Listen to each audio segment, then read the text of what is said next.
de Dieu, ne soyez pas pressés, même si votre église a fait 10 ans, 20 ans, revoyez un peu avec les hommes de Dieu, les serviteurs de Dieu qui sont dans ces églises.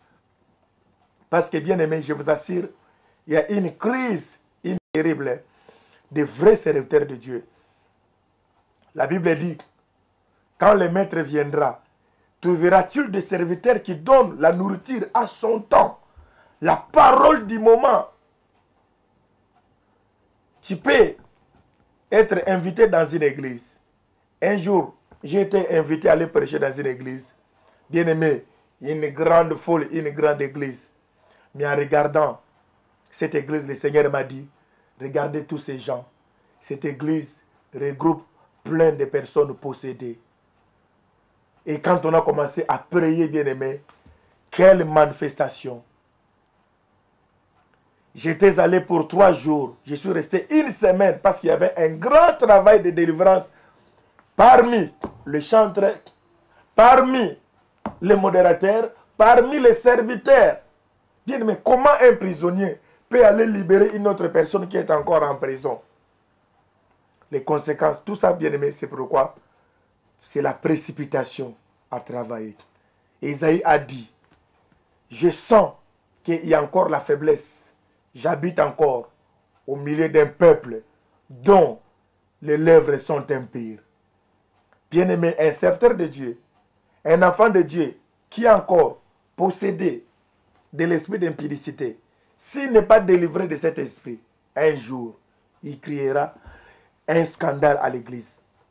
Si, en entrant dans la maison de Dieu, s'il n'est pas délivré de l'esprit de la colère, un jour, c'est pourquoi vous voyez qu'il y a même le pasteur qui se bat, qui se bagarre dans l'assemblée. Je ne sais pas si vous avez jamais vu ça. Dans une église, panique, alors le pasteur, il tient l'autre pasteur qui était devant la chaire, il lui donne un coup de tête. Hein. Et le scandale s'éclate, bien aimé. Pourquoi? Parce que en entrant, il n'y avait pas la délivrance de l'esprit de la colère. Si tu vas servir Dieu, maman, tu n'es pas encore délivré de l'esprit des coutumes et traditions. Un jour, tu créeras un scandale dans la maison de Dieu. Vous savez, j'aime illustrer ce que je vous dis par certains exemples parce que c'est du vécu. Nous devons parler des choses que nous-mêmes on a expérimentées, que nous-mêmes on a vécu en travaillant dans l'œuvre de Dieu. Vous savez, une maman est allée voir dans les suivis. On a envoyé des mamans faire les suivis dans des maisons de certains fidèles. Et une maman qui entre dans une maison, elle trouve une maman qui avait son enfant qui était malade. L'enfant était souffrant. Elle dit, qu'est-ce que ton enfant souffre? Je ne comprends pas, l'enfant pleure toute la nuit. Vous savez, au lieu que cette maman donne la parole, au lieu que cette maman prie pour cet enfant, au lieu que cette maman sollicite même la prière du pasteur, vous savez quel était son conseil? Elle a dit, je connais une femme qui sait comment soigner par des coutumes, par des traditions. Je connais une maman. Si tu vas voir cette maman, il va utiliser du piment, il va utiliser des histoires, il va invoquer des esprits. Et il peut aider ou elle peut aider ton enfant à sortir de cette situation. Bien aimé, tout ça, ce sont des conséquences des manques d'enfermissement. Comment est-ce que la personne est entrée dans la maison de Dieu? Au lieu de ramener la personne vers Christ, il a ramené la personne vers le fétiche. Donc il y a certaines personnes en étant en église, bien aimé, ils ont encore dans leur esprit, leur notion de coutume, leur notion de tradition. C'est pourquoi la Bible nous dit dans le livre de Colossiens, chapitre 2, au verset 8, la Bible dit que personne ne fasse de vous sa proie par la tradition des hommes, par la philosophie. Si nous pouvons lire ça pour nos bien-aimés qui nous suivent, bien-aimé, tu vas voir que tu as intérêt. Tu as vraiment intérêt, mon frère, ma soeur, à suivre ces messages. Tu as vraiment intérêt à comprendre. Si tu comprends ce que je suis en train de te parler de la part de Dieu, bien-aimé, tu auras une bonne vie chrétienne, une bonne vie enracinée, une bonne vie bâtie, bâtie sur les rocs. La Bible nous dit dans le livre de Colossiens, chapitre 2, Colossiens, chapitre 2, 8e verset. Excusez-moi, ma version ici me dit ceci. Veillez à ce que personne ne vous prenne au piège de la recherche d'une sagesse qui n'est qu'une tromperie, une illusion et qui se fonde sur des traditions humaines, sur les principes élémentaires qui régissent la vie dans ce monde, mais non sur Christ. Si je peux encore prendre ma Bible, je prends encore une autre version de la Bible.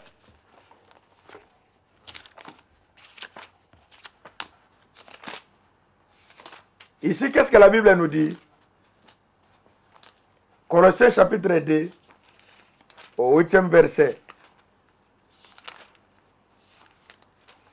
La Bible dit ceci. Je lis au nom de Jésus-Christ. La Bible dit, faites attention que personne ne vous prenne au piège par la philosophie, par des tromperies sans fondement qui s'appuient sur la tradition des hommes, sur des principes du monde et non sur le Seigneur et Sauveur Jésus-Christ. Et écoutez la suite. En effet, c'est en lui qu'habite corporellement toute la plénitude de la divinité.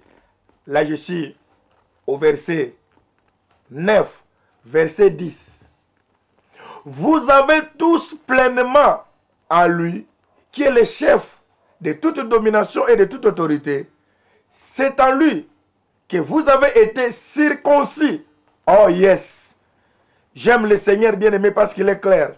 C'est en lui aussi que vous avez été circoncis d'une circoncision qui n'est pas faite par la main de l'homme, mais de la circoncision de Christ, qui consiste à vous dépouiller du corps de votre nature du péché ou de votre nature pécheresse. Bien-aimé, c'est très important. La circoncision, ici, voilà bien-aimé une clarté. La circoncision fait des mains des hommes et la circoncision fait par la main de Christ lui-même. Alléluia. Bien-aimé, c'est pourquoi je vous ai dit au début, à mon introduction, le problème c'est quoi, bien-aimé? Beaucoup de personnes sont entrées en escaladant dans la maison de Dieu. Ils ne sont pas entrés par la vraie porte qui est Jésus-Christ. Ils sont entrés par d'autres portes où ils étaient appuyés par des hommes. Ici, la Bible nous parle, bien aimé, d'une chose qui est capitale. La circoncision faite par la main de Jésus-Christ lui-même. Alléluia. Regarde-moi, montre-moi ton cœur. Je verrai si en toi il y a la circoncision de Jésus-Christ. Montre-moi, bien-aimé, ton corps. Qu'on regarde intérieurement en toi s'il y a la circoncision de la main de Jésus-Christ. Parce que, bien-aimé, si nous allons plus loin dans les Écritures, la Bible nous parle de Saoul et la Bible nous parle de David.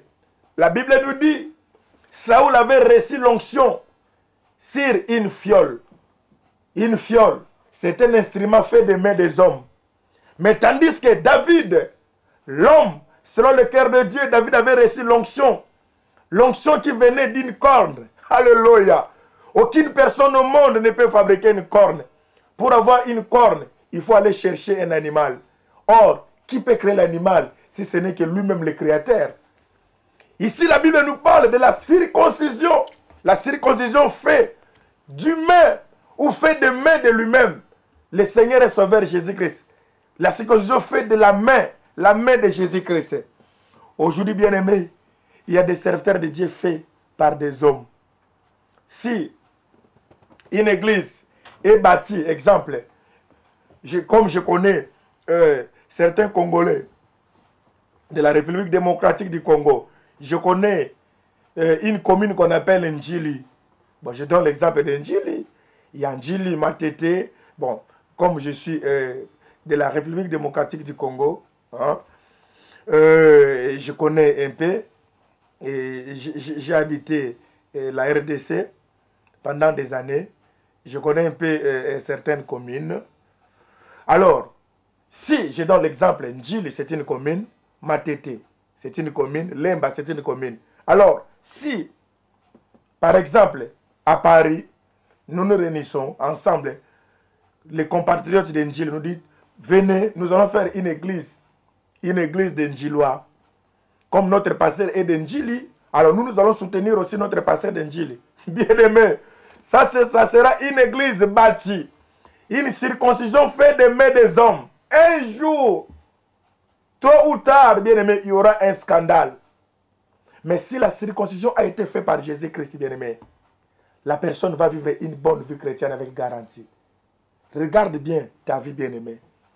Est-ce que tu es passé par la grande porte?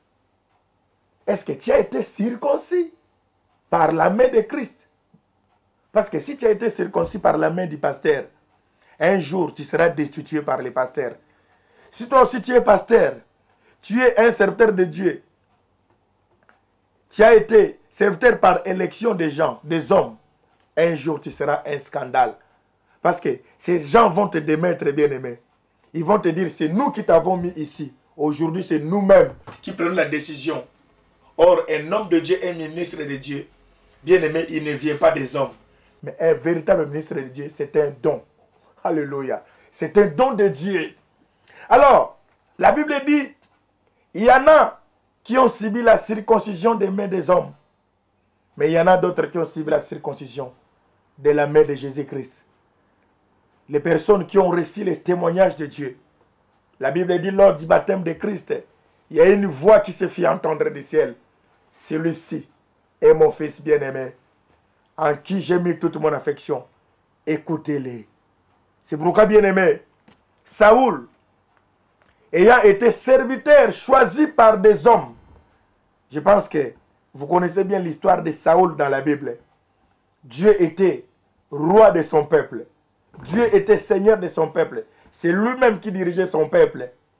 Pas à travers ses prophètes ou ses sacrificateurs. Mais un jour, Israël a dit à Dieu, nous voulons avoir un roi comme les autres nations.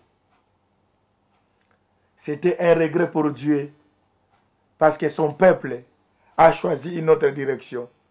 Ils ont voulu un roi. Et comme ils avaient besoin d'un roi, le Seigneur a dit à son serviteur, ce n'est pas à toi qu'ils ont désobéi, c'est à moi qu'ils ont désobéi. Et ils avaient pour roi Saoul.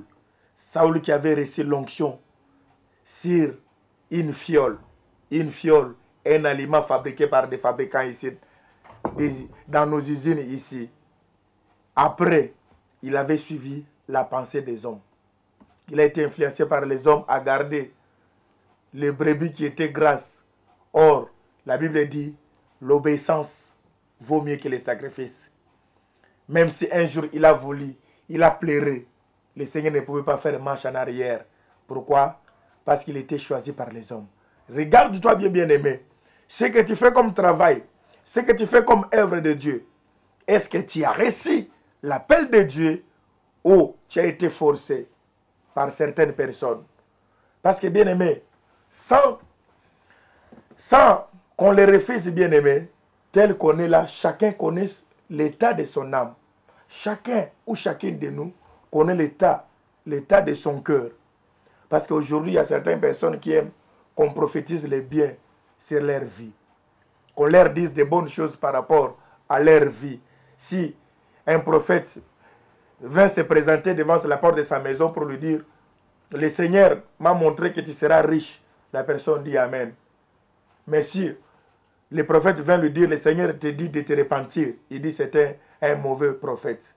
Mais même si on va te dire que tu seras riche, toi-même, tu connais l'état de ton âme. Toi-même, tu connais l'état de ton cœur. Regarde-toi. Est-ce que tu sers Dieu dans la vérité? Est-ce que, en dehors de la vie que nous voyons devant les gens, il n'y a pas une autre vie en cachette? Parce que la Bible dit, il est honteux de dire ce qui se fait en cachette. Il est honteux de le dire, bien-aimé. Voilà, bien-aimé peuple de Dieu. Je pense que petit à petit, mollo, nous sommes en train de vous expliquer un peu certaines notions de base de la vie chrétienne. Et nous avions intitulé notre thème sur la délivrance. Et nous parlons un peu de la délivrance parce que quand on parle de la délivrance, il y a certaines personnes qui ne voient que les démons ou les esprits mauvais, les maris de nuit, les femmes de nuit. Non. La délivrance, elle est très profonde. C'est ça la vie chrétienne. La Bible dit, si le Fils vous a franchi, vous serez réellement libre. Voilà, nous avions dit, Israël a voulu avoir un roi selon la volonté des hommes, et ils avaient pour roi Saoul, qui après a suivi les conseils des hommes en acceptant de garder les brebis qui étaient grasses pour les sacrifices. Or, Dieu n'est pas un Dieu des sentiments. Dieu reste dans sa parole et il demeure dans sa parole, bien-aimé. Il a voulu plaire à Dieu. Or, la Bible nous demande de ne pas plaire. Il a voulu se faire plaisir aux hommes, à ne pas faire plaisir à son Dieu. Or, la Bible nous demande de faire plaisir à notre Dieu. Il a été démis, chassé de ses fonctions sacerdotales, ou de la royauté plutôt, parce que lui, il était dans la royauté. Celui qui exerçait le ministère sacerdotal, c'était Samuel. Il a été choisi, il a été chassé, et le Seigneur Dieu a choisi un autre serviteur à sa place. Et c'était David. David qui avait reçu l'onction sur une corne. Voilà, bien-aimés, ce sont des profondeurs spirituelles, certaines notions de base que nous avions négligées. Et c'est pourquoi il n'y a pas de véritables églises de Dieu assises dans le fondement, dans le vrai fondement qui est la parole de Dieu. Alors, la Bible dit que personne ne fasse de vous sa proie par la philosophie, par des traditions, par des coutumes des hommes. Mais nous devons, bien aimés, beaucoup plus penser à la parole de Dieu. Il y a beaucoup de personnes, en étant en église, ils gardent encore leurs coutumes. En étant à l'église, ils gardent encore leurs traditions. En étant à l'église, ils gardent encore leur système. Il y a des systèmes d'enterrement. Il y en a, pour une personne, il faut briser la personne. Ce sont des systèmes. Couper la personne en morceaux, mettre dans un sac quelque part. Il y a la crémation. Il y a d'autres personnes qu'on doit brûler. Il y a beaucoup de choses. Alors, nous ne regardons pas ces choses, mais nous devons nous référer au fondement biblique. Qu'est-ce que la parole de Dieu nous dit? Oh, je connais un homme de Dieu qui a chanté. Il a dit, il a parlé d'un homme de Dieu qui disait, même si vous me tuez, même si vous m'enterrez n'importe où, mais c'est que moi je sais, je verrai le Seigneur, le Seigneur Jésus-Christ. L'essentiel, bien-aimé, dans la vie, la chose la plus importante, c'est d'entrer par la grande porte, qui est le Seigneur et Sauveur Jésus-Christ. Et en entrant dans la grande porte, il ne faut pas rester debout, il faut s'asseoir et écouter les enseignements. Et après, quand le Seigneur Dieu voudra, il te fera l'appel, il demandera, il te posera la question, qui enverrai-je? Et tu lui répondras, Seigneur, me voici. C'est-à-dire, je me sens prêt. Après avoir passé le temps, les moments dans l'affermissement, maintenant je me vois prêt maintenant à servir Dieu. Pourquoi? Parce qu'après, il y aura des conséquences. La Bible nous parle des noms de Dieu que nous connaissons tous, de l'apôtre Paul. Il nous écrit ces chapitres, ces livres des Romains, en étant prophète. Quand il a parlé de la faiblesse de la chair, il a dit, ce qui est bien, je le sais, mais n'habite pas en moi. Je fais le mal que je ne veux pas. Pourquoi? Parce que le péché est attaché à moi. Donc, bien aimé, la personne qui veut entrer dans le Seigneur, il doit d'abord avoir la délivrance du péché, de la vie du péché, et entrer maintenant en profondeur maintenant par rapport à certaines réalités que nous avions dans nos vies, réalités des familles, parce que bien aimé, nous n'ignorons pas, la Bible dit, nous n'ignorons pas le dessein du diable. Il y a nos coutumes, les coutumes de nos familles, bien aimés, des fois qui nous lient aussi. Il y a les liens héréditaires que nous ne devons pas oublier dans nos vies. Alors, ici, la Bible dit que personne ne fasse de vous sa proie par des coutumes, par des traditions, par la philosophie des hommes. Alors, nous allons continuer, nous sommes en train de parler sur la délivrance. Aujourd'hui, c'était qu'une introduction et nous allons approfondir. Je vais demander aux bien-aimés qui nous suivent, bien-aimés, si il faut vraiment nous suivre, il faut avoir tous ces CD. Ça va vraiment t'aider par rapport à ta vie chrétienne. Parce que dans la profondeur, nous allons continuer à parler de certains liens que certaines personnes ont contractés par les mariages. Parce que par les mariages, il y a certains liens, il y a certaines paroles qu'on dit, il y a certaines paroles qu'on se fait dire dans des familles. Il y a certaines cérémonies où il faut prendre du jus ou la boisson, mettre dans un verre. On dit, va faire boire à ton mari. Bon, est-ce que c'est biblique, ça a un fondement biblique? Ou bon, c'est quelque chose qui est normal. Alors, toutes ces choses, toutes ces alliances, bien-aimées, nous devons savoir maintenant, quand on entre dans le Seigneur, comment devons-nous nous débarrasser de ces choses. Alors, la délivrance, bien-aimé, c'est un sujet très capital. La délivrance est indispensable. La délivrance, bien-aimé, est importante pour la vie de tout enfant de Dieu. La délivrance est indispensable pour une bonne église.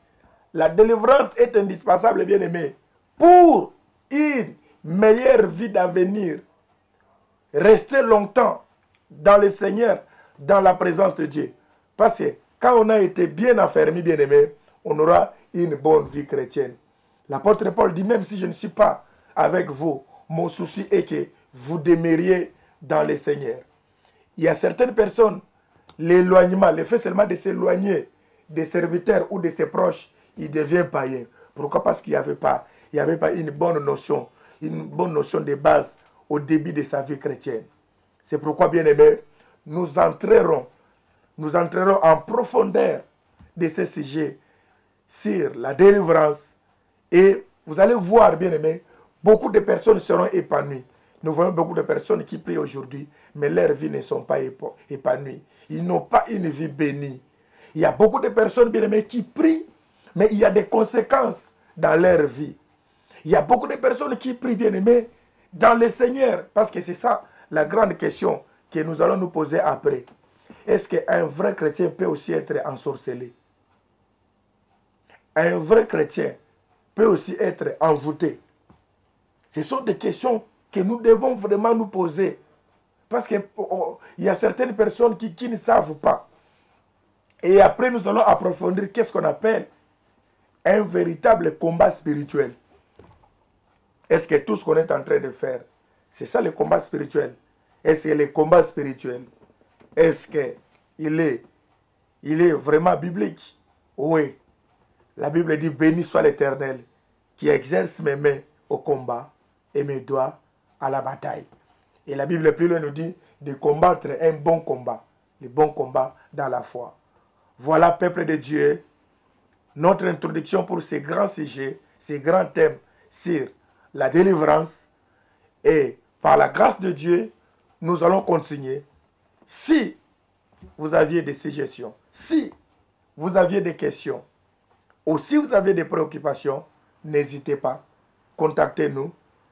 Moi, je suis votre humble serviteur, le pasteur Yohan Itanfomo, de l'église Merac, mission mondiale d'évangélisation par les rachetés de Jésus-Christ. Mon numéro de téléphone, c'est le 06 16 82 52 01. N'hésitez pas à nous contacter. Que le Seigneur Dieu vous bénisse. Je vais prier. Seigneur, daigne illuminer la compréhension de ton peuple. Daigne éclairer ton Église à ces messages. Que ton nom soit béni dans le nom puissant de Jésus-Christ. J'ai ainsi prié. Amen. Naleli naleli eyanunazwa wapye kanisaranga yo papa Joseph na boloko kanisala kiyo basali na yo na boloko kanisa nzambe kanisaranga yo papa Mephibosheth moto